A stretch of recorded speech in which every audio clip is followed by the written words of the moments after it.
Hello students, welcome to our channel scholarly minds. So आज हम deal करने वाले हैं BPAC 134 administrative system at state and district levels. Okay, आज हम इसके कुछ इंपॉर्टेंट क्वेश्चन डील करेंगे जो आपके जून एग्जामिनेशन में इंपॉर्टेंट हो सकते हैं। स्टार्ट करने से पहले मैं आपको दो बातें कहना चाहूँगी। फर्स्ट, कि आप हमारा व्हाट्सअप एंड टेलीग्राम ग्रुप ये दोनों ज्वाइन कर सकते हैं। लिंक आपको डिस्क्रिप्शन में मिल जाएगी। वहाँ आपको रेगुलर क्लास अपडेट्स मिलते रहेंगे।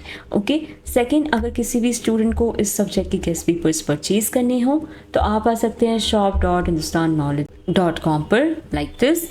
यहाँ पे आप अपना सब्जेक्ट को टाइप करके इजीली परचेज कर सकते हैं।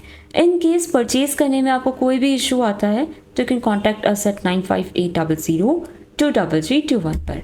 ओके, सो अगर आपको ये वीडियो पसंद आता है तो please like the video and subscribe to our channel.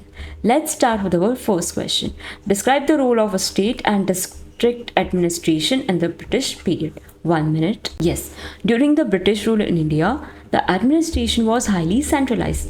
The British government created a strong system of state, provincial, and district administration to maintain law and order, collect revenue, and control the people. This administrative system helped British strengthen their rule over India and also laid the foundation for modern administrative system. जब India पर British का rule था तब administration highly centralise थी, मतलब बहुत ज़्यादा एक जगह से ही सब कुछ कंट्रोल होता था। ठीक है, इसका मतलब था कि ज़्यादातर इंपॉर्टेंट डिसीजन ब्रिटिश गवर्नमेंट ही लेती थी एंड स्टेट मतलब प्रोविंस और डिस्ट्रिक्ट एडमिनिस्ट्रेशन उन डिसीजन को इम्प्लीमेंट करते थे। तो ब्रिटिश का जो मेन ऑब्जेक्टिव था वो अपनी पावर को स्ट्रॉन्ग बनाना, ठीक है, लॉ एंड ऑर्डर मेंटेन करवाना, रेवेन्यू मतलब टैक्स वगैरह कलेक्ट करना एंड इंडिया पे अपना ज़्यादा कंट्रोल बनाए रखना था। इसी एडमिनिस्ट्रेटिव सिस्टम ने इंडिया में मॉडर्न एडमिनिस्ट्रेटिव सिस्टम की फाउंडेशन रखी थी। ओके, एंड इसी सिस्टम की वजह से उनका जो रूल था वो और ज़्यादा स्ट्रॉन्ग हो गया था। Role of state provincial administration. The British divided India into provinces such as Bengal, Bombay, Madras, Punjab and United Province. Each province was governed by a governor or lieutenant governor who was appointed by British government. British government ने India को कई provinces में divide किया था, जैसे बंगाल हो गया, Bombay, Madras, Punjab and United province. Her provinces का हेड गवर्नर या लेफ्टिनेंट गवर्नर होता था जिसे ब्रिटिश गवर्नमेंट ही अपॉइंट करती थी।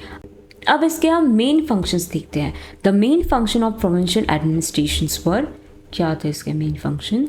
Implementation of government policies. It carried out the policies and laws made by British central government. सबसे पहला काम था ब्रिटिश गवर्नमेंट की जो पॉलिसीज हैं और लॉज हैं उनको इम्प्लीमेंट करना। जो rules and laws central British government बनाती थी उन्हें प्रोविंसेस में अप्लाई करना या इम्प्लीमेंट करना प्रोविंशियल एडमिनिस्ट्रेशन की रिस्पॉन्सिबिलिटी थी। Maintenance of law and order. The provincial administration supervise the police and ensured peace in the province.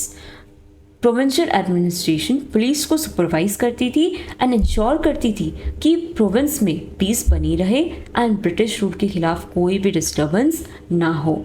Revenue collection. It monitored the collection of land revenue which was the main source of income for the British government की income का सबसे बड़ा source land revenue था। ठीक है, provincial administration land revenue collection को monitor करती थी एंड इंश्योर करती थी कि टैक्स टाइम पर कलेक्ट हो।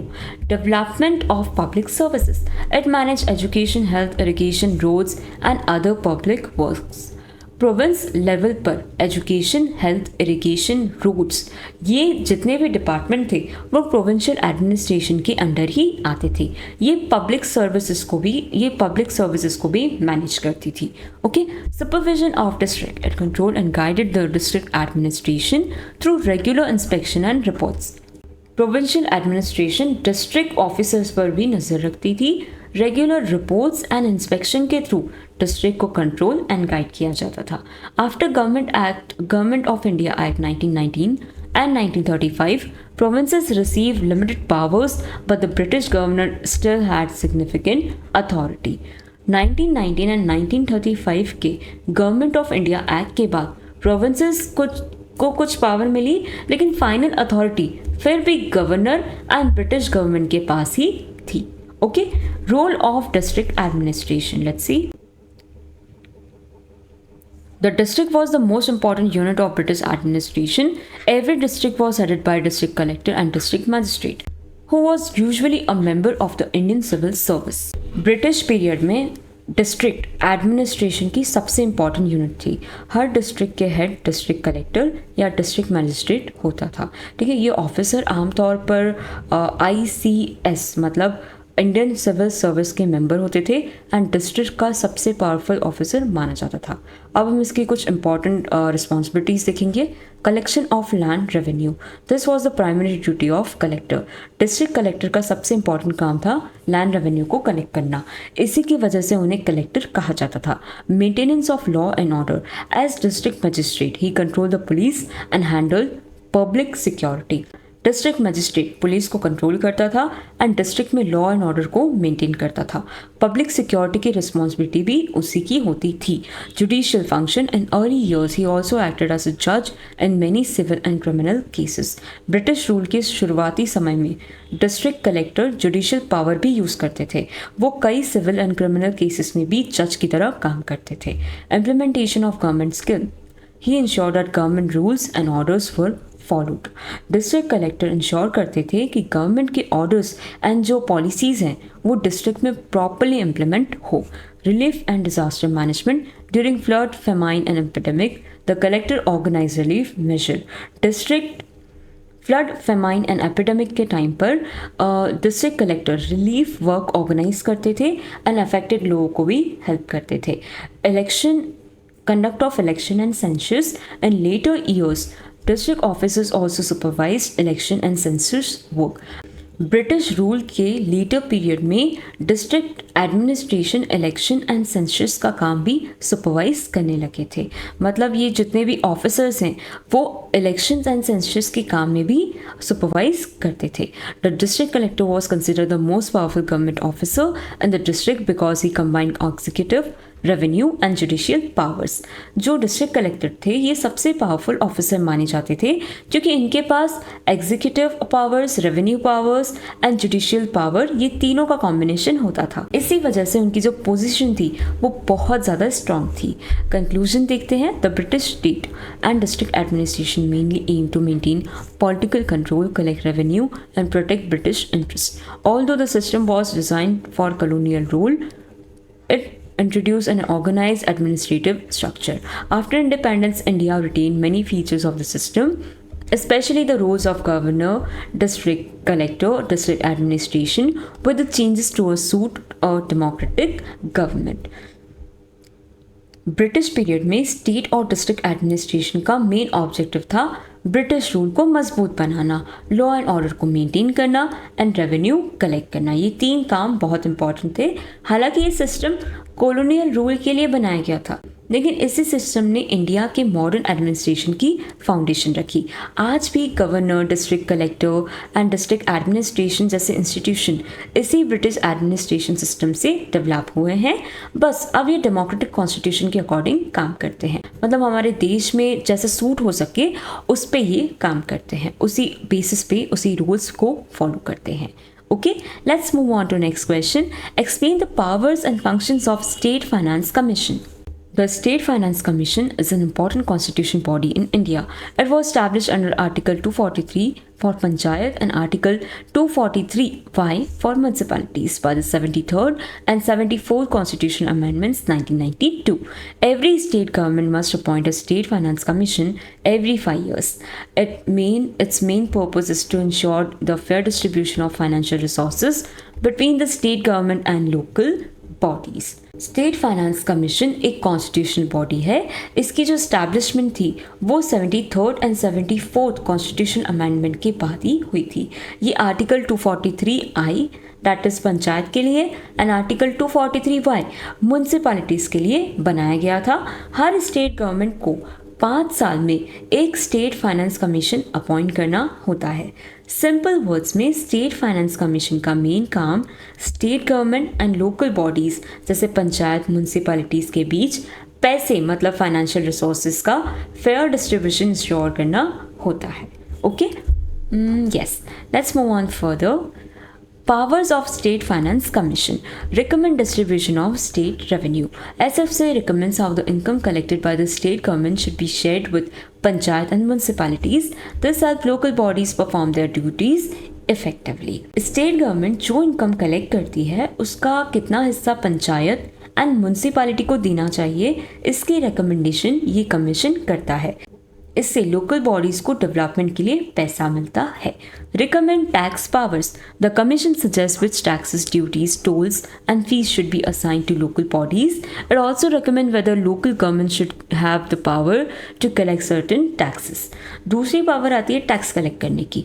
तो एसएफसी सजेस्ट करता है कि कौन से tax, duty, tolls and fees local bodies collect कर सकती है, एंड ये भी रिकमेंड करता है कि उन्हें कौन कौन से टैक्स कलेक्ट करने का अधिकार दिया जाए। Suggest granted aid. SFC recommend grant and financial assistance that the state government should provide to local bodies to improve their financial condition. अगर पंचायत या म्यूनसिपैलिटीज़ के पास फंड कम है तो state finance commission state government को रिकमेंड करता है कि उन्हें फाइनेंशियल असिस्टेंस दी जाए। इससे लोकल बॉडीज फाइनेंशियल स्ट्रॉन्ग बनती है। Review financial position. The commission examine the financial status of panchayat and municipalities and identifies their strength and weaknesses. Based on this review, it suggests measures for financial improvement. SFC panchayat and municipalities की financial condition का review करता है। ये देखता है कि उनकी income कितनी है, एक्सपेंसेस कितने हैं, फाइनेंशियल प्रॉब्लम क्या है, उसके बाद उन्हें इम्प्रूव करने का सजेशन देता है। The state commission has the power to recommend reform for better financial management, transparency, accountability and efficient use of public fund. State finance commission better financial management के लिए रिफॉर्म भी सजेस्ट करता है, जैसे ट्रांसपेरेंसी बढ़ाना, accountability improve करना, public money का efficient use करना, ताकि लोकल गवर्नमेंट और अच्छे से काम कर सके। ठीक है, let's move on further. Functions of State Finance Commission. Strengthening local self-government. The SFC help local government become financially independent so that they can provide better public services. SFC का सबसे इम्पॉर्टेंट फंक्शन है local self government को financially strong बनाना। जब पंचायत और municipalities के पास sufficient fund होते हैं तब वो पब्लिक सर्विस को बेटर तरीके से प्रोवाइड कर सकती है। नेक्स्ट है इंश्योरिंग फेयर्स और distribution of resources. It ensures that financial resources are distributed fairly among different level of local government according to their needs and responsibilities. SFC ensure करता है कि फाइनेंशियल रिसोर्सेज सभी local bodies के बीच उनकी needs and responsibility के हिसाब से फेयरली डिस्ट्रीब्यूट हो। इससे किसी भी एरिया के साथ अनफेयर ट्रीटमेंट नहीं होता है, मतलब सबके पास रिसोर्सेज प्रॉपर तरीके से पहुंच पाते हैं। Improving revenue collection. The commission encourage panchayat and municipalities to improve their own source of income, better tax collection and efficient administration. Commission panchayat and municipalities को एनकरेज करता है कि वो अपनी इनकम बढ़ाए, जैसे better tax collection, efficient administration, इनके through अपनी फाइनेंशियल पोजीशन को और इम्प्रूव कर सके, ताकि इससे क्या होगा, अच्छे से एडमिनिस्ट्रेशन हो पाएगा एंड डेवलपमेंट भी होगा। Promoting balance development bye recommending adequate financial support, the SFC help reduce differences in development between urban and rural areas. SFC का ऑब्जेक्टिव सिर्फ सिटीज़ का डेवलपमेंट नहीं है, ये रूरल और अर्बन दोनों एरियाज़ को फाइनेंशियल सपोर्ट देने की रिकमेंडेशन करता है। इससे बैलेंस डेवलपमेंट पॉसिबल होता है और ओवरऑल डेवलपमेंट भी पॉसिबल हो पाता है। Supporting development activities, the commission provide recommendation for funding essential service such as road, drinking water, sanitation, street lighting, health and education. State finance commission recommendation देता है ताकि लोकल बॉडीज़ के पास funds हों roads बनाने के लिए, ड्रिंकिंग वाटर के लिए, सैनिटेशन के लिए, एजुकेशन के लिए, यानी पब्लिक वेलफेयर के लिए पैसा अवेलेबल होना चाहिए। Submitting reports. After completing its study, the SFC submits a report to the governor. The government places the report before the state legislature along the action taken by the government. अपनी study complete करने के बाद SFC अपनी report governor को submit करता है। उसके बाद गवर्नर उस रिपोर्ट को स्टेट लेजिस्लेचर के सामने रखता है और बताता है कि गवर्नमेंट ने उस पर क्या एक्शन लिया है। ठीक है, importance of state finance commission, ये क्या इसकी क्या इंपॉर्टेंस है? सबसे पहला, फाइनेंशियल डिसेंट्रलाइजेशन, इसको प्रमोट करता है। पंचायती राज इंस्टीट्यूशन और अर्बन लोकल बॉडीज़ को भी स्ट्रॉन्ग बनाता है। ठीक है। ट्रांसपेरेंसी एंड अकाउंटेबिलिटी इंप्रूव करता है। पब्लिक सर्विसेज की जो क्वालिटी है उसे इंप्रूव करता है। बैलेंस एंड इंक्लूसिव डेवलपमेंट को एनकरेज भी करता है। Let's see the conclusion. The state Finance Commission plays a vital role in strengthening local self-government by ensuring adequate financial resources for panchayat and municipalities. Through its recommendation on revenue sharing, taxation, grant and financial freedom, it helps local bodies function efficiently and meet the development needs of the people. A strong and effective State Finance Commission is essential for achieving democratic decentralization and sustainable local development. State finance commission local self government को financially strong बनाने में बहुत ही important role play करता है। ये revenue sharing, taxation, grants या फिर financial reform, ये सबके बारे में रिकमेंडेशन देता है ताकि पंचायत एंड म्यूनसिपैलिटीज़ ये इफेक्टिवली काम कर सकें। इसीलिए स्टेट फाइनेंस कमीशन को democratic decentralisation and sustainable local development की बैकबोन माना जाता है, क्योंकि स्ट्रॉन्ग लोकल गवर्नमेंट ही लोगों तक अच्छी पब्लिक सर्विसेज पहुंचा सकती है। Okay, let's move on to next question. Bring out the role and functions of governor. The governor is the constitutional head of a state in India. The governor is appointed by the President of India for a term of 5 years. Although the real executive power is exercised by Chief Minister and the Council of Ministers, the government plays an important role in the administration of state. The governor also acts as a link between central government and state government. अब यहाँ पे बात की जा रही है governor के बारे में। गवर्नर किसी भी स्टेट का कॉन्स्टिट्यूशनल हेड होता है। गवर्नर को प्रेसिडेंट ऑफ इंडिया अपॉइंट करते हैं और उनका जो टर्म होता है वो 5 साल का होता है। सिंपल वर्ड्स में गवर्नर जो होते हैं वो स्टेट के नॉमिनल हेड होते हैं, जबकि स्टेट के जो रियल एग्जीक्यूटिव पावर होती है वो चीफ मिनिस्टर के पास और काउंसिल ऑफ मिनिस्टर के पास ही होती है। गवर्नर एक और इम्पॉर्टेंट रोल निभाते हैं, वो सेंटर एंड स्टेट के बीच में एक लिंक का काम करते हैं।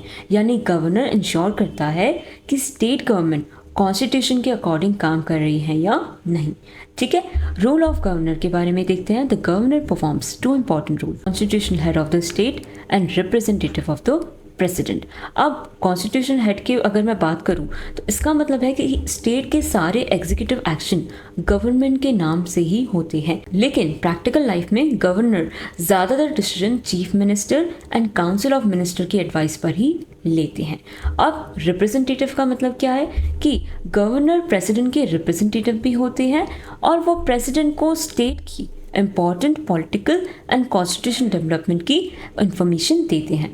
अगर स्टेट में कॉन्स्टिट्यूशन प्रॉब्लम आ जाए तो गवर्नर प्रेसिडेंट को रिपोर्ट भेज सकते हैं। अब हम थोड़ी रीडिंग करते हैं। The governor act according to the advice of chief minister and council of minister in most matters. मैंने क्या कहा कि गवर्नर इन दोनों की एडवाइस के हिसाब से ही चलते हैं। रिप्रेजेंटेटिव की अगर मैं बात करूं तो गवर्नर इंश्योर करते हैं कि स्टेट गवर्नमेंट कॉन्स्टिट्यूशन के हिसाब से काम करे और प्रेसिडेंट को जितने भी डेवलपमेंट हो रहे स्टेट में उसके बारे में ये इन्फॉर्म करते हैं। Let's see the functions of governor. अब executive functions: appoint chief minister, appoint other minister on the advice of CM, appoints advocate general and the chairman and the members of state public service commission, ensure that the administration of state runs smoothly। इनकी जो executive powers है इसमें क्या है कि governor CM को appoint करते हैं, सीएम की एडवाइस पर दूसरे मिनिस्टर को अपॉइंट करते हैं, एडवोकेट जनरल को अपॉइंट करते हैं, SPSC के चेयरमैन एंड मेंबर्स को अपॉइंट करते हैं एंड इंश्योर करते हैं कि स्टेट का एडमिनिस्ट्रेशन स्मूथली चले।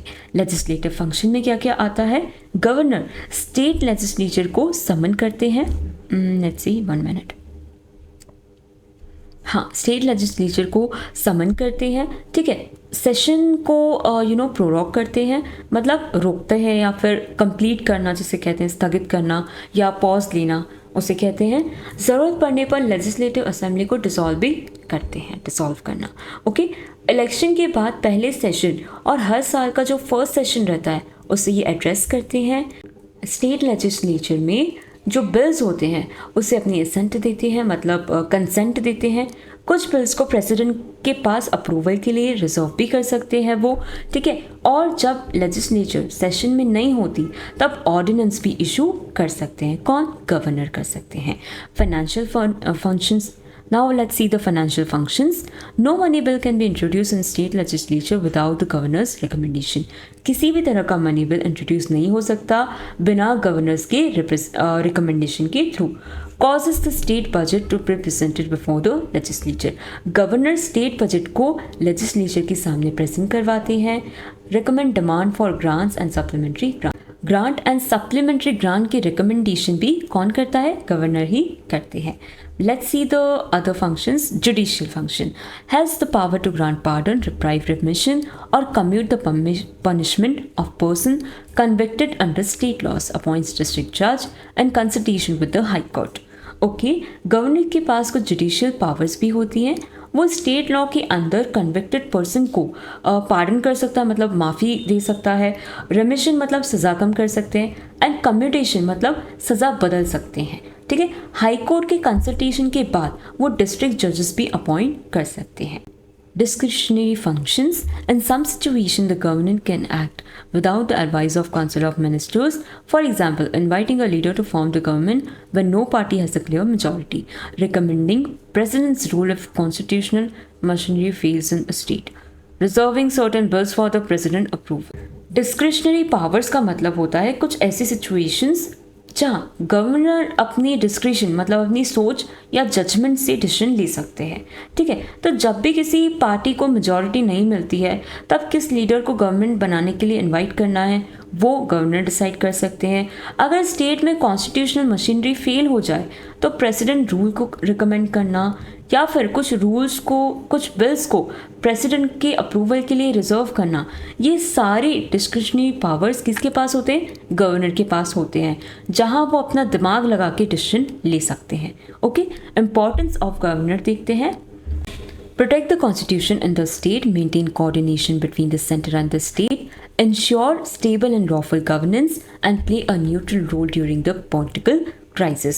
कॉन्स्टिट्यूशन की प्रोटेक्शन करना किसका काम है? गवर्नर का काम है। सेंटर और स्टेट के बीच कोऑर्डिनेशन मेंटेन करना, स्टेट में lawful and stable governance ensure करना एंड पॉलिटिकल क्राइसिस के टाइम न्यूट्रल रोल निभाना, ये सारे काम गवर्नर के होते हैं, ठीक है। गवर्नर ही ये सारी चीज़ें मैनेज करता है। Now let's see the conclusion. The governor is important constitutional authority of Indian federal system. Though most powers are exercised on the advice of Council of Ministers, the governor performs significant executive, legislative, financial, judicial, and discretionary functions by acting as the constitutional head and the representative of president. The government help maintain constitutional governance, political stability, and effective administration of the state. Governor Indian federal system का एक बहुत important constitutional authority है। हालांकि governor ज़्यादातर powers CM and council of minister की advice पर ही use करता है, फिर भी उसके पास एग्जीक्यूटिव, लेजिस्लेटिव, जुडिशियल ये सारे पावर्स अवेलेबल होते हैं। ये सारे पावर्स गवर्नर के पास होते हैं एंड ये स्टेट एडमिनिस्ट्रेशन के लिए बहुत इंपॉर्टेंट भी होते हैं। इसीलिए गवर्नर को स्टेट का कॉन्स्टिट्यूशनल हेड एंड प्रेसिडेंट का रिप्रेजेंटेटिव भी माना जाता है, जो कॉन्स्टिट्यूशन की रक्षा करता है एंड स्टेट में डेमोक्रेटिक एंड कॉन्स्टिट्यूशनल गवर्नेंस को बनाए रखने में एक इम्पॉर्टेंट रोल प्ले करता है। Okay, let's move on to next question. I hope कि आपको ये सारी चीज़ें समझ में आ रही होंगी। Explain the role of state election commission. The state election commission is an independent constitutional body responsible for conducting free and fair election to local self-government institution in India. It was established under the Article 243K for Panchayat and Article 243ZA for municipalities of Constitution through 73rd and 74th Constitution Amendment. The State Election Commissioner is appointed by Governor and SEC work independently to ensure democratic governance at the local level. अब यहाँ पे state election commission की बात की जा रही है। ये एक इम्पॉर्टेंट इंडिपेंडेंट कॉन्स्टिट्यूशन बॉडी है। इसकी जो इस्टेब्लिशमेंट है वो 73rd and 74th constitution amendment की बात हुई थी। ये कॉन्स्टिट्यूशन के आर्टिकल 243 के पंचायत और 243ZA म्यूनसिपैलिटीज़ के अंदर काम करता है। स्टेट इलेक्शन कमिश्नर को गवर्नर अपॉइंट करता है। सिंपल वर्ड्स में स्टेट इलेक्शन कमीशन का जो मेन काम होता है वो पंचायत एंड म्यूनसिपैलिटी के जो इलेक्शन है उसको फ्री, फेयर एंड ट्रांसपेरेंट तरीके से कंडक्ट करवाना होता है। ठीक है, इसका ऑब्जेक्टिव है कि जो लोकल सेल्फ गवर्नमेंट है वो डेमोक्रेटिक तरीके से चले एंड लोग अपना रिप्रेजेंटेटिव खुद चूज करें। ठीक है, let's move on further. Role of state election commission, क्या रोल है? सबसे पहले conducting local body election. The main role of SEC is to conduct election for gram panchayat, panchayat samiti, zila parishad, municipal corporation, municipal council, nagar panchayat. It ensures that election are held regularly on time. SEC का सबसे important काम है कि local body के जो elections हैं उनको conduct करवाना। ये इन चीज़ों के इलेक्शंस करवाता है एंड साथ में इंश्योर करता है कि इलेक्शन टाइम पर हो एंड कॉन्स्टिट्यूशन के अकॉर्डिंग हो। कुछ भी अनफेयर नहीं होना चाहिए, सब कुछ फेयर तरीके से होना चाहिए। Preparing and updating electoral rules. The SEC prepares and updates the voter list for local body election. It ensures that only eligible citizens are included in electoral roll and that errors are corrected before election. दूसरा role है voter list को बनाना and update करना। SEC ensure करता है कि eligible voters का नाम list में हो एंड जितने भी एरर्स हैं वो इलेक्शन के पहले ठीक कर दी जाएं। इससे फेयर वोटिंग पॉसिबल होती है। Ensuring fair and free elections. The commission conduct election in transparent and impartial manner. It takes step to prevent unfair practices such as booth capturing fake voting and misuse of money और power. SEC का सबसे important responsibility होती है कि election free हो, unfair हो। ठीक है, ये अनफेयर प्रैक्टिसेस को रोकता है, जैसे booth capturing, fake voting, money power, misuse of political power. ठीक है, इससे इलेक्शन क्या होते हैं? ट्रांसपेरेंट एंड इम्पार्शियल होते हैं। अगर चीटिंग होगी तो ये तो गलत चीज़ है ना। इलेक्शंस कैसे होने चाहिए? फेयर ही होने चाहिए। Issuing election schedule. The SEC announced election date, nomination process, scrutiny, withdrawal of nomination, polling day, counting of votes and declaration of results. SEC election का पूरा टाइम टेबल अनाउंस करता है, जैसे नॉमिनेशन की date, scrutiny, polling date, voting counting, vote counting, result declaration. ये सारी चीज़ें कौन तय करता है? SEC तय करता है, ताकि इलेक्शन प्रोसेस प्रॉपरली ऑर्गेनाइज हो सके। Supervising the election process, the commission appoint election officer, polling officer and observe. It monitors. Supervising election process, the commission appoints election officers, polling officer and observers. It monitors the entire election process to ensure that rules are followed properly. Election के दौरान SEC election officers, polling officers and observers को appoint करते हैं। ये पूरे election process को monitor करते हैं एंड साथ में इंश्योर करता है कि सभी रूल्स प्रॉपरली फॉलो हों। Enforcing election rules. The SEC ensure that candidates and political parties follow election laws and the moral code of conduct. It can take action against those who violate election laws. SEC ensure करता है कि candidates and political parties election law and moral code of conduct को follow करें। अगर कोई भी rule तोड़ता है तो SEC उसके खिलाफ एक्शन भी ले सकता है। अच्छा, मॉडल कोड ऑफ कंडक्ट क्या होता है? ये इलेक्शन के टाइम पे फॉलो किए जाने वाले कुछ रूल्स का सेट होता है और इनका पर्पस ये होता है कि इलेक्शन को फेयर एंड इम्पार्शियल तरीके से करवाना। Declaring election results. After counting the votes, the SEC officially declares the election results and ensure that the process is accurate and transparent. अब इसके बाद क्या होता है कि वोटिंग एंड काउंटिंग कंप्लीट होने के बाद SEC officially election result declare करता है एंड ये इंश्योर करता है कि काउंटिंग एक्यूरेट एंड ट्रांसपेरेंट हो। ठीक। Promoting democratic participation. The Commission encourages the people to vote by spreading voter awareness. It motivates citizens, especially women and young voters, to participate in local election. SEC लोगों को vote देने के लिए motivate भी करता है। ये वोटर अवेयरनेस प्रोग्राम चलाता है एंड खासकर विमेन एंड यूथ को इलेक्शन में पार्टिसिपेट करने के लिए एनकरेज करता है।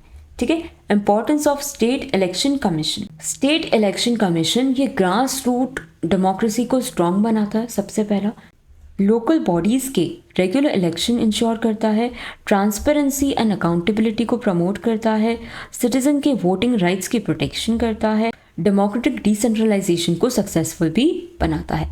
Challenges face by SEC, political pressure from state government. अब क्या होता है कि हर इंस्टीट्यूशन की तरह एसईसी भी कुछ चैलेंजेस को फेस करता है, जैसे पॉलिटिकल प्रेशर हो गया है ना, इलेक्शन में डिले हो जाना, या फिर स्टाफ या फाइनेंशियल रिसोर्सेज की कमी हो जाना, या फिर वोटर अवेयरनेस की कमी हो जाना, money power and muscle power का जो यूज़ बढ़ रहा है वो हो जाना। तो ये सारी चीज़ें चैलेंजेस में आती है, एंड इन्हीं चैलेंजेस के बावजूद भी एसईसी फेयर इलेक्शन कराने की कोशिश करता है। Let's move on to conclusion.